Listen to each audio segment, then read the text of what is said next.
माधव कुंज बिहारी गोपीजन वल्लभा गिरिवरधारी।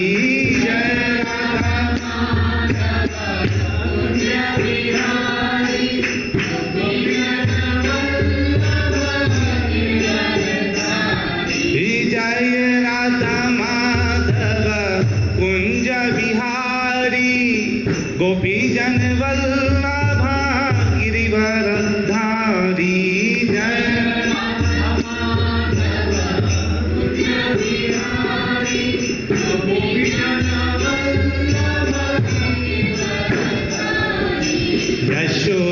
यशोदानंदन व्रज जन रंजना यमुना तीरावनचारी।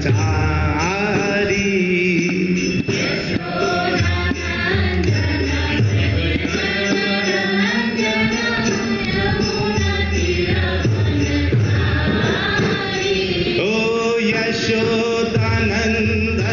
व्रज जन रंजना यमुना तीरावनचारी।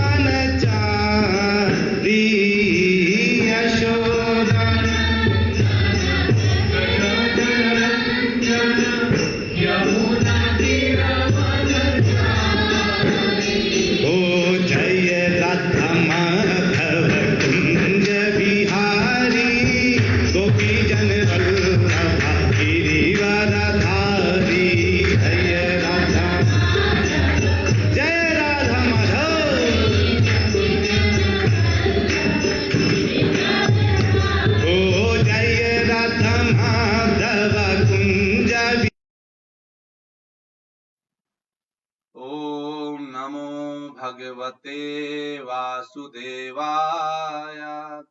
ओम नमो भगवते वासुदेवाय। ओम नमो भगवते वासुदेवाय।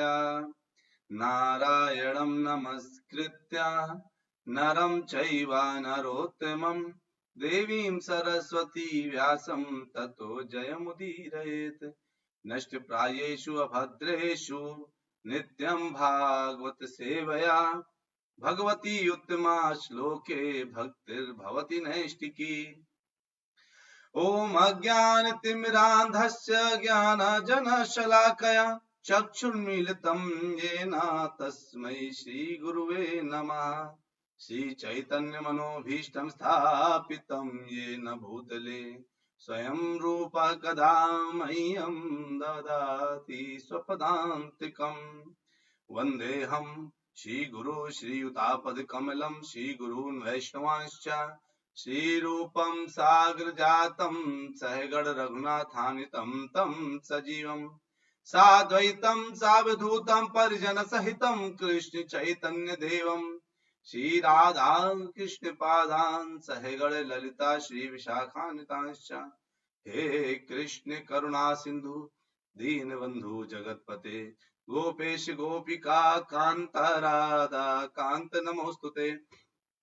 तप्त कांचन गौरांगी राधे वृंदावनेश्वरी वृषभानुसुते देवी प्रणमामि हरि प्रिये। वाञ्छाकल्पतरुभ्यश्च कृपा सिन्धुभ्यैव च पतितानां पावनेभ्यो वैष्णवेभ्यो नमो नमः। जय श्री कृष्ण चैतन्य प्रभु नित्यानंद श्री अद्वैत गदाधर शिवासादि गौर भक्तवृंद। हरे कृष्णा कृष्ण कृष्ण हरे हरे हरे राम राम राम हरे हरे। हरे कृष्णा कृष्ण कृष्ण हरे हरे हरे राम राम राम हरे हरे। हरे कृष्णा कृष्ण कृष्ण हरे हरे हरे राम राम राम हरे हरे। हरे कृष्णा। आप सभी प्यारे प्यारे भक्तों का नित्य भागवत कथा में बहुत बहुत स्वागत है। आज के दिन बहुत महत्वपूर्ण दिन क्यों है? क्योंकि आज देव उठनी एकादशी है। देव उत्थानी एकादशी बोलते हैं, देव उठनी एकादशी बोलते हैं, बहुत एकादशी के नाम से जाना जाते हैं। तो आज के दिन जो आपको याद है ना, हमने 4 मास पहले कथा करी थी देव शयनी एकादशी, जिसमें भगवान उस दिन सोने के लिए चले गए थे, है ना। और सोना तो बहाना था, एक्चुअली बलि महाराज के यहाँ जाकर के उनको उनका द्वारपाल बनना था। एक्चुअली में क्यों द्वारपाल बनना चाहते हैं वो बलि महाराज के? क्योंकि बलि महाराज ने जब उन्होंने सब कुछ दे दिया, बलि महाराज ने 2 ही कदम में भगवान ने सारा ब्रह्मांड ले लिया, तीसरे कदम में स्वयं को समर्पित कर दिया, तो भगवान उनके लिए इतने खुश हुए कि उनके द्वारपाल बनने तक के लिए तैयार हो गए। अब आप ये सोचिए कि जब हम भगवान के लिए प्रयास करते हैं तो भगवान हमारे द्वारपाल तक बनने के लिए तैयार हो जाते हैं। इतने बड़े दयालु हैं, है ना। इतने बड़े दयालु हैं, इतने बड़े दयालु तो मुझे नहीं लगता कि कोई और होता होगा, है ना। कोई है इतना बड़ा दयालु? अगर किसी, मान लीजिए कोई, अगर आप किसी के यहाँ थोड़ा सा काम कर दें और वो कोई कह दे कि अच्छा आपने, देखो मैंने आपका काम कर दिया, अब आप मेरे घर के ड्राइवर बन जाओ 1 महीना के लिए, तो आप कहेंगे पागल हो क्या, है ना। तो जो है, तो ऐसा, लेकिन भगवान क्या है, द्वारपाल है 4 महीने तक, और यहाँ सबके नजर में सो रहे हैं। अब वो सो रहे हैं, अब आज जिन्होंने सोते सोते प्रयास किए होंगे भगवान के लिए, कि जब भगवान सो रहे थे तब अगर उन्होंने पूजा भक्ति करी होगी, तो भगवान अब आगे रिपोर्ट कार्ड देखेंगे, ये 4 महीने किसने किसने कितनी कितनी भक्ति करी, डेली भागवतम कथा सुनी कि नहीं सुनी, डेली जो है कीर्तन भजन घर में किया कि नहीं किया, दीपदान किया कि नहीं किया, ये सब जो है एक बार ब्रज का दर्शन किया कि नहीं किया, किसने किसने किया, किसने किसने नहीं किया, ये सब का वो रिपोर्ट कार्ड पूछेंगे अपने देवताओं से। क्योंकि इस समय जब भगवान सोते हैं तो देवता क्या होते हैं, बहुत तेजी से एक्साइटेड हो जाते हैं, बिल्कुल मतलब बिल्कुल रेडी हो जाते हैं सबकी मदद करने के लिए। तो जो है वो कहते हैं कि जब देवता अगर जब पूरे रेडी हो जाते हैं तो क्या होता है, क्योंकि उनको तब टेंशन हो जाती है ना, जैसे क्लास का टीचर अगर नहीं होता तो किसी एक स्टूडेंट को मॉनिटर बना दिया जाता है ना, और जो जो मॉनिटर होता है वो टीचर की तरह बिहेव करने लगता है, पता है ना आप लोगों को। तो जब जब कोई टीचर की तरह बिहेव करता है तो उस समय वो क्या करता है, उस समय वो सबसे सीधा बन जाता है है कि नहीं। जब कोई मॉनिटर बन है और टीचर की तरह बिहेव करता है तो सबसे सीधा बन जाता है वो, और उस समय सीधा बन करके वो सबका नाम लिखता है जो शोर मचा रहा हो, सबका नाम नोट करना शुरू कर देता है। ऐसे करके वो जब भगवान जो है जब सोते हैं तो सारे जो टीचर है ना, देवतागण है ना, वो मॉनिटर बन जाते हैं और वो टीचर की तरह बिहेव करते हैं, वो एक एक चीज नोट करते हैं, क्योंकि जब हमारे प्रिंसिपल सर आएंगे तो हमसे, यार जब मॉनिटर सोचता है ना, जब टीचर आएगा तो हम बताएंगे देखो हमने कितने अच्छे से काम किया है ना, ये बताने के लिए। तो जो है आज भगवान उठ रहे हैं और उठेंगे, तो अब उस भगवान के उठने पर क्या होता है, भगवान जब इतने दिनों बाद उठेंगे तो क्या होगा, उनको भूख लगेगी, है ना। लेकिन करें क्या, उनको तो भूख लगेगी, हमारा व्रत है तो क्या करें, उनको फ्रूट्स दीजिए। कई लोग जो है मंदिरों तो बहुत बड़े बड़े भोग लगते हैं, क्योंकि वहां भगवान खाते हैं। एकादशी हमारे लिए, भगवान के लिए नहीं है। तो अब भगवान जो है क्या करते हैं कि उठते हैं और इस समय उनको भूख लगेगी तो आप लोग उनको खाना खिलाइए, उनको नहलाइए धुलाइए, उनकी आरती कीजिए, उनको फूल माला चढ़ाइए, उनके लिए फास्टिंग रखिए, क्योंकि ये बॉडी का फास्टिंग है और जो है सोल का फीस्टिंग है ना। यानी इस समय शरीर क्या है, भूखा है कि नहीं, शरीर भूखा है लेकिन आत्मा खुश है, पूरा पेट भरा हुआ आत्मा का, है ना। क्योंकि आत्मा की फीस्टिंग चल रही है, जब हम व्रत करते हैं ना तो आत्मा की फीस्टिंग चलती है और शरीर का फास्टिंग होता है। तो हमें आत्मा की फीस्टिंग के लिए कार्य करना है आज के दिन, जितना हो सके उतना करना। तो ये तो बात हो गई देव उठानी एकादशी की। आज के दिन ब्रह्मचर्य रहना चाहिए, पालन करना चाहिए। आज के दिन जितना हो सके निर्जला रहिए, नहीं रह सकते तो पानी पे कर रहिए, वो भी नहीं रह सकते तो फलाहार करके रहिए, वो भी नहीं रह सकते तो हल्का फुल्का जो है वो लीजिए। बस मेनली क्या है कि खाना मत खाइए। तो जितना आपका शरीर की स्थिति है उस स्थिति के अनुसार आप कार्य करिए, है ना। ठीक है, अब हम लोग आते थोड़ा अपने भागवतम में। भागवतम में ब्रह्मा नारद संवाद चल रहा है और ब्रह्मा नारद संवाद में ब्रह्मा जी नारद जी को कुछ कुछ बोलते हैं, है ना। ब्रह्मा जी नारद जी को जब कुछ कुछ बोलते हैं तो क्या बोल रहे थे क्या नहीं बोल रहे थे, हमने शायद पीछे से अपना कुछ कुछ लिंक तो छोड़ दिया होगा। याद है सबको कि कहाँ पे थे हम लोग? तो अभी ब्रह्मा जी, हम लोग पिछले क्लास तक समझे थे कि ब्रह्मा जी क्या है, वो भगवान सब ब्रह्मांड के पालक, यानी पालन करते हैं ना भगवान, और करने के लिए विभिन्न विभिन्न अवतारों में आते हैं, भिन्न भिन्न अवतारों में। वो सब के वो अगर कोई भगवान की भक्ति करता है तो तीनों गुणों से ऊपर उठ जाता है, हमने ये भी सुना था। और अगर भगवान की भक्ति की जाए अच्छी तरीके से तो क्या होता है, अगर भगवान की भक्ति को करें तो भगवान उसको अपने धाम में बुलाते हैं, है ना। वो सारे उनके पितर तर जाते हैं, क्योंकि सबको ही भगवान के अंडर में आता है। भगवान जो है जितने भी भक्त हैं वो सब भगवान की भक्ति करके अपने पूर्वजों को भी तार सकते हैं, ठीक है। तो ये इस तरह से करके हमने कुछ कुछ चीजें थोड़ा सा मैंने बता दिया एक एक लाइन में, जो पहले सुना था। लेकिन अभी आज है 43 श्लोक में क्या आता है, ये थोड़ा सा भगवान के उसमें अगर देखा जाए थोड़ा सा डरावना है, क्योंकि भगवान आज के दिन क्या लेंगे, रुद्र अवतार लेंगे आज के श्लोक में, है ना। रुद्र रूप में प्रेजेंट उपस्थित होंगे वो। तो जो कहते हैं कि अगर आप 43 देखिए 10.43 श्लोक, उसको देखिए आप लोग क्या है। तो आपको मैं वो लगा देता हूँ 10 पॉइंट, ताकि आपको श्लोक दिखाई दे जाए, 10.43 वाला दिख जाए। तो आप देख लीजिए क्या है वो, आपको दिख रहा होगा ना, ठीक है। तो देखिए, ततः कालाग्नि रुद्रात्मा यत्सृष्टम इदमात्मनः सन्नियच्छति तत्काले घनानि कमिवानिलः। तत्पश्चात, युग के अंत में, मतलब ततः मतलब तत्पश्चात, काल मतलब विनाश मृत्यु, है ना। अग्नि मतलब आग, रुद्रात्मा रुद्र के रूप में क्या करते हैं वो, रुद्र रूप में, यत जो भी, सृष्टम उत्पन्न, इदम ये सब, आत्मना अपने आप, सम मतलब पूर्णतः नियच्छित संहार करता है, तत्काले युग कल्प के अंत में, घन अनीकम बादलों का समूह, इव सदृशा अनिल वायु, जिस तरह से वायु बादलों के समूह को पूरा पूरा हटा देती है ना, हवा जब आती तो पूरे पूरे बादल के समूह हट जाते हैं, उसी तरह से युग के अंत में भगवान क्या बन जाते हैं, स्वयं संहार करता बन जाते हैं, और रुद्र रूप में आकर के संपूर्ण सृष्टि का संहार कर देते हैं। तो भगवान जो है किस रूप में आते हैं, रुद्र रूप में आते हैं, है ना।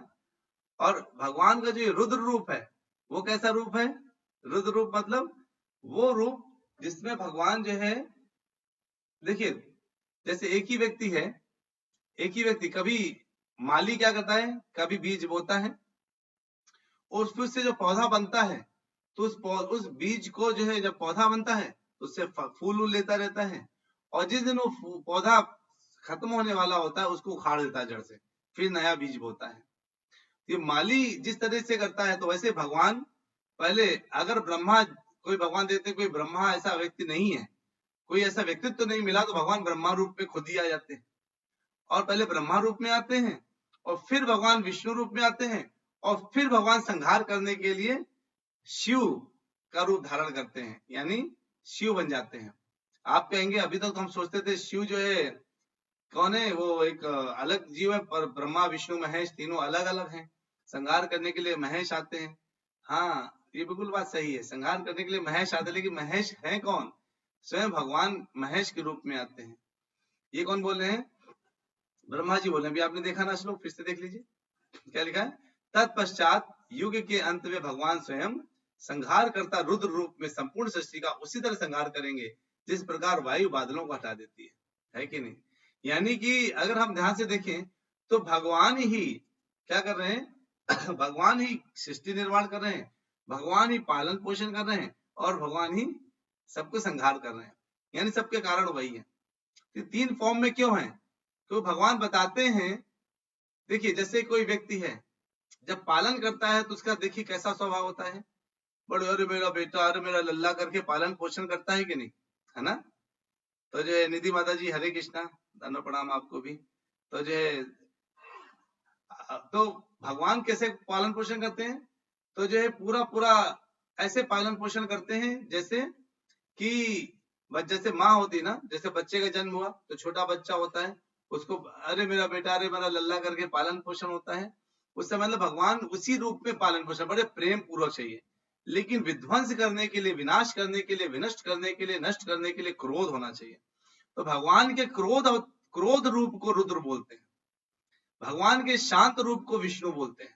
समझ आया? यानी भगवान का ही जो क्रोध रूप है ना, वो है रुद्र। और उस रुद्र में आकर के भगवान क्या करते हैं? विनष्ट करते हैं, विनाश करते हैं। तो जो अब यानी रुद्र रूप में विनाश करते हैं, तो फिर विनाश करते कब कब हैं? ये भी क्वेश्चन हो सकता है। क्या होता है जब विनाश करने का भगवान का मन करता है, और क्यों विनाश करते हैं? आप सोचिए, जैसे हमारा जन्म हुआ, हम 30-35 साल में आकर के हम जिस एज में आए उसमें जाके अटक जाए, यानी 32-33 साल में जवान हैं और उसी यंग स्टेज में ही बने रहे 1000 साल तक के या 1 लाख साल तक के लिए, या अमर हो जाए, मतलब कभी मरे ही नहीं कोई व्यक्ति। तो उसको, जो व्यक्ति को जो यहाँ आनंद मिल रहा है, उसकी वजह से उसको कभी समझ में नहीं आएगा। अगर आपके सामने कोई मरा नहीं तो आपको पता नहीं कि मृत्यु भी कुछ होता है ना? अगर आपके सामने मरा नहीं तो मृत्यु कुछ होता है, ये पता कभी नहीं चलेगा।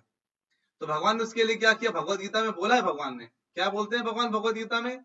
भूत ग्राम स एवायम भूत्वा भूत्वा प्रलीयते रात्र्यागमे वशः पार्था प्रभवक्त्या हरागमे।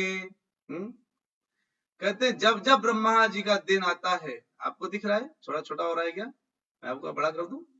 ठीक है, देखिए अब आपको दिख रहा होगा, है ना? तो क्या कहते हैं कि जब जब ब्रह्मा जी का क्या आता है? दिन आता है, तो सारे जीव प्रकट होते हैं, और ब्रह्मा की रात्रि होते ही वे क्या होते हैं? बिल्कुल उसी में असहायवत विलीन हो जाते हैं। मतलब उसी तरीके से अब कोई बचाने वाला नहीं, वो विलीन होने वाले हैं, विलीन होंगे ही होंगे। तो जो ये है ब्रह्मा जी का जो दिन की बात आई, यानी ब्रह्मा जी के दिन में, यानी भगवान ने क्या कर रखा है कि किसी एक पर्टिकुलर दिन को, जैसे यहाँ पे क्या होता है, यहाँ पे रिटायरमेंट 60 साल की उम्र में दिया जाता है ना? रिटायरमेंट कौन से उम्र में देते हैं? 60 साल की उम्र में। तो उन्होंने दिन डिसाइड कर रखे हैं, जैसे ही व्यक्ति के 60 साल होंगे उम्र के, उसको रिटायर कर दिया जाएगा, है ना? और वैसे ही क्या होगा, जैसे ही व्यक्ति जो है 100 साल का होगा, तो उसको पता है कि आदमी जो है इसकी मृत्यु हो जाएगी, ये बिल्कुल पता है। तो अब जब यहाँ पे हमने दिन डिसाइड किए हैं, 18 साल की उम्र के बाद उसको एडल्ट बोलने लगते हैं। तो भगवान ने बोला कि अगर जब ब्रह्मा जी का एक दिन क्या होगा, समाप्त होता है और रात आती, तो एक क्षणिक क्या होता है, छोटा सा प्रलय आता है ना? अल्प प्रलय बोलते हैं उसको, थोड़ा सा प्रलय, यानी केवल एक रात के लिए होता है। लेकिन भगवान का एक दिन ही बहुत बड़ा है। कौन बताएगा एक दिन कितना बड़ा है? मैसेज बताइए जरा, किसको पता है? एक दिन में भगवान के कितने महायुग होते हैं, कितने चतुर्युग होते हैं, कितने कल्प होते हैं, है ना? तो ये सब ज्यादा देखिए आप, एक कल्प तो एक दिन का हो गया, कितने मनवंतर होते हैं, ये सब किसको पता है? यानी प्रश्न सुनिए, एक दिन में भगवान के कितने मनवंतर होते हैं? इसका आंसर लिखिए। फिर एक मनवंतर में कितने महायुग होते हैं, वो बताइए। एक महायुग में कितने चतुर्युग होते हैं, वो बताइए, है ना? ऐसे करके आप पूरा पूरा लिखिए, ठीक है? तो कोई लिख रहा है 14 महायुग, कोई और लिखता है 4 महायुग, सब अलग अलग लिख रहे हैं, है ना? तो जो है थोड़ा सा खोजबीन, मैंने 100 बार पढ़ाया है इस चीज को। खोजबीन करके लिखिए, ठीक है? कितने मनवंतर हैं और कितने, अच्छा कितने चतुर्युग होते हैं, यही लिख दीजिए सही सही। विभा रानी माता जी धन्यवाद, प्रणाम आपको भी, हरे कृष्णा।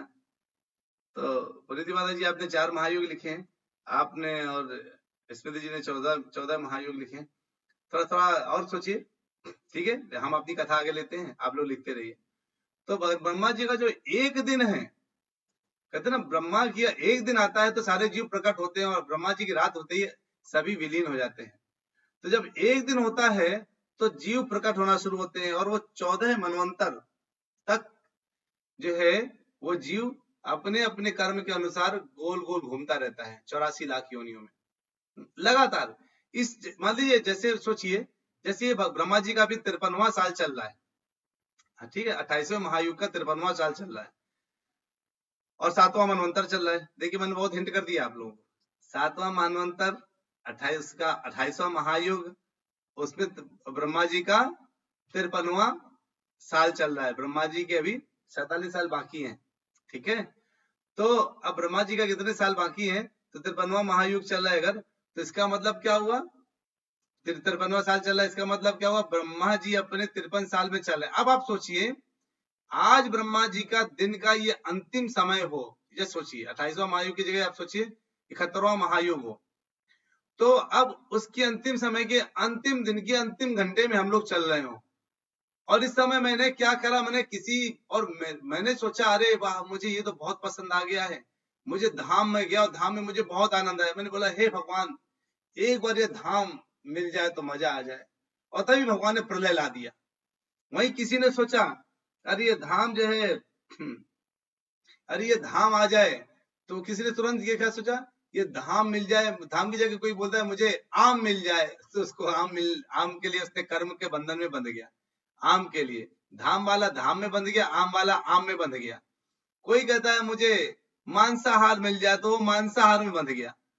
अब जब अगला भगवान ब्रह्मा जी का रात पूरी निकल गई, वैसे ही पूरी 14 मनवंतर के बाद, उतना ही उम्र के बाद, तो जब पूरी रात निकल गई तो क्या हुआ, जब दिन की शुरुआत वापस हुई, तो जब वापस सब लोग व्यक्त होंगे, अव्यक्त की जगह क्या होंगे, व्यक्त होंगे, वापस प्रकट होंगे, तो वो सब जिसने धाम सोचा था वो धाम में पैदा हो जाएगा। जिसने आम सोचा था वो आम के बगीचे में कीड़ा बन के भी पैदा हो सकता है, माली बन के पैदा हो सकता है, मालिक बन के पैदा हो सकता है उसके कर्म के अनुसार। और जिसने मांसाहार सोचा था वो शेर, चीता, जो कुत्ता, जो बिल्ली, जो भी मांस खाते हैं उस जीव के अनुसार बन सकता है ना। तो इस तरीके से अलग अलग भाव जो बनते हैं वही उसी कहते हैं कर्म के फल को बांधना। कर्म का फल, जो व्यक्ति अपने कर्म के फल में बंधा हुआ रहता है, कर्म में बंधा रहता है, वो उसको जन्मों जन्मों तक नहीं छोड़ पाता। यानी पूरा पूरा एक रात निकल जाती है, पूरा एक ब्रह्मा जी की पूरी रात निकल जाती है, उसमें 14 मनवंतर, एक मनवंतर में सोचिए 71 महायुग, एक महायुग में 4 चतुर्युग, अरे सोचिए कितने कितने जो है ये इतने इतने निकल जाते हैं। और वो पूरे इतने दिन निकलने के बाद, लाखों करोड़ों अरबों सालों के बाद भी जब जीव वापस व्यक्त होता है तो उसका क्या होता है, वो कैसा रहता है पता है, अपने कर्म के बंधन में बंधा रहता है। जिन बांधे सुर असुर नाग नर प्रबल कर्म की डोरी, और उन्हें सुर असुर नाग नर ब्रह्मा देवता सबको कर्म की डोरी बांध रखा है। कोई व्यक्ति नहीं है जो कर्म की डोरी से छूटा पड़ा हो। और वो छूटा हुआ रूप जब भगवान क्या कहते हैं, रुद्र रूप में आते हैं और विनष्ट कर देते हैं, और जब दोबारा व्यक्त फॉर्म में करते हैं तो जो है क्या होता है, वो जीव अपने कर्म के बंधन, जिस कर्म में बंधा हुआ था उसी कर्म के साथ वापस आता है। सोचिए कितना बड़ा साइंस है।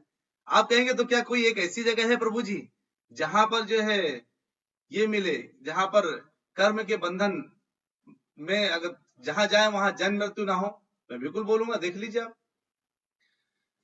इसको ध्यान से देखिए आपको पता चल जाएगा। क्या है, पर तस्मात तु भावा, है ना। ऐसे ऐसे पढ़ेंगे आपको पूरा पूरा एक एक शब्द शब्द समझ में आएगा, ठीक है। देखिए हम लोगों को बिल्कुल शुद्ध पढ़ने की आदत होनी चाहिए, एक एक श्लोक बहुत इंपॉर्टेंट है। या तो ऐसे अगर पढ़ सकते हैं, पर तस्मात् भावोन्यो व्यक्तो व्यक्ता सनातनः, अगर ऐसे नहीं पढ़ सकते ना तो एक एक शब्द पढ़िए, पर तस्मात् तु भावः, नीचे लिखा ना एक शब्द, अन्यः अव्यक्तः अव्यक्तात् सनातनः सह, आप ऐसे पढ़ सकते, यह सह सर्वेषु भूतेषु नश्यत्सु न विनश्यति, टुकड़े में पढ़िए, यह सह सर्वेषु भूतेषु नश्यत्सु न विनश्यति। तो अगर आप जो संधि विच्छेद है ना, अगर उसको आप पढ़ रहे हैं, मान लीजिए विभा रानी माता जी की नहीं कल भी कथा हुई थी क्या? हाँ माता जी, कल संडे को भगवत गीता कथा होती है ना, तो कल 9:30 से 10:30 कथा हुई थी। और ये फिर से भागवत कथाएं शुरू हो चुकी हैं। हम पिछले हफ्ते माता जी बहुत इधर उधर बिजी थे, केवल अपने इन्हीं धाम के चक्कर लगा रहे थे और अलग अलग जगह थे, इसलिए नहीं कर पाए। लेकिन कल कथा हुई थी। तो ये जो कह रहे हैं इधर, क्या कह रहे हैं भगवान कि अगर तुमको लगता है कि तुम जो है कहीं जन्म मृत्यु के इस चक्कर में नहीं फंसना चाहते हो, एक तरीका है। क्या तरीका है? परस तस्मातु तु भावा। अरे ये प्रकृति के अलावा एक और प्रकार प्रकृति है जिसको अव्यक्त प्रकृति कहते हैं। वो प्रकृति मेरी प्रकृति है जो शाश्वत है, सनातन है। अरे उसमें कुछ भी उतार चढ़ाव नहीं होने वाला। वो यहाँ पर जो है बिल्कुल कभी नाश नहीं होने वाली है ना, कभी नहीं। अव्यक्त अव्यक्तात् सनातन, सनातन है। अच्छा, तो फिर क्या? यानी अगर हम उसमें चले जाए तो उसमें कैसे जाएंगे? उसमें जाने के लिए तो भक्ति करनी पड़ेगी ना, है ना। तो कहते हैं अच्छा, जब कुछ सब कुछ नष्ट हो जाता है, कोई पूछे भगवान से सब कुछ नष्ट हो जाता है, तब क्या होता है उस प्रकृति का? भगवान कहते हैं अच्छा, यह सा सर्वेषु भूतेषु नश्यतु न विनश्यति। सब कुछ नष्ट होने पर भी जो विनष्ट नहीं होता वो है मेरी प्रकृति, भगवान की प्रकृति है। तो अगर हम चाहते हैं कि भगवान की प्रकृति हमारा विनाश ना हो, है ना, हम जैसे विनश्यति विनष्ट नहीं हो, तो हमें क्या करना पड़ेगा? भगवान की प्रकृति को चुनना पड़ेगा। और भगवान की प्रकृति को पाने के लिए आज जो है आज क्या है? एकादशी है, देवउठनी एकादशी। व्रत रहिए, फास्टिंग करिए, ज्यादा ज्यादा नाम लीजिए। आज मैंने सोचा था आज भागवत कथाओं में बहुत से लोग बैठने चाहिए। क्यों? क्योंकि आधा घंटे की कथा बहुत जरूरी थी आप लोगों के लिए, आज के लिए तो बहुत ही जरूरी थी, क्योंकि आज एकादशी है। इनको पूरा सुनते रहिए। आज जो हो सके, जितना हो सके दान दीजिए, लोगों का कल्याण कीजिए, गौ कल्याण कीजिए, गौ रक्षा कीजिए, ब्राह्मण वैष्णव सेवा कीजिए, गोविंद सेवा करिए, है ना। पूरा प्रयासरत रहिए, अपने जितना हो सके उतना प्रयास करते रहिए। तो जो है इस तरह से आप लोग जो है क्या होंगे? अपने कर्म बंधन से मुक्त हो जाएंगे, है ना। जितना अच्छे ढंग से आज के दिन करेंगे उतना मुक्त हो जाएंगे। इसलिए क्या है? भगवान की भक्ति हमें उस प्रकृति में ले जाएगी जो शाश्वत है। यद गत्वा न निवर्तन्ते। उम्मीद करते हैं आप लोगों को कथा अच्छी लगी होगी, बहुत कुछ सीखने को मिला होगा। कल हम लोग आगे भागवत कथा में शुरू कर आगे बढ़ेंगे, ठीक है। तो सभी लोगों को मेरा दंडवत प्रणाम, जो लोग कथा सुनने के लिए आज के दिन आए हैं। ऐसी कथाओं में आते रहिए। यहाँ थोड़ा लाइट की बहुत कमी पड़ रही है, हम एक दो बार थोड़ा लाइट की व्यवस्था करेंगे, और व्यवस्था करने का समय नहीं मिल पा रहा, दिन भर इधर उधर चला जाता है। तो जो है थोड़ा सा लाइट रहेगा तो आप थोड़ा सा चेहरा और साफ आएगा, लेकिन ठीक है, आवाज तो पहुंच ही रही है, चेहरा साफ नहीं है तो भी चलता है। वांछा कल्पतरुभ्यश्च कृपा सिंधुभ्य एव च पतितानां पावनेभ्यो वैष्णवेभ्यो नमो नमः। हरे कृष्णा कृष्ण कृष्ण हरे हरे, हरे राम राम राम हरे हरे। हरि बोल। मिलते हैं कल फिर से छोटे से ब्रेक के बाद अच्छा अगले टॉपिक में, ठीक है। हरे कृष्णा हरि बोल।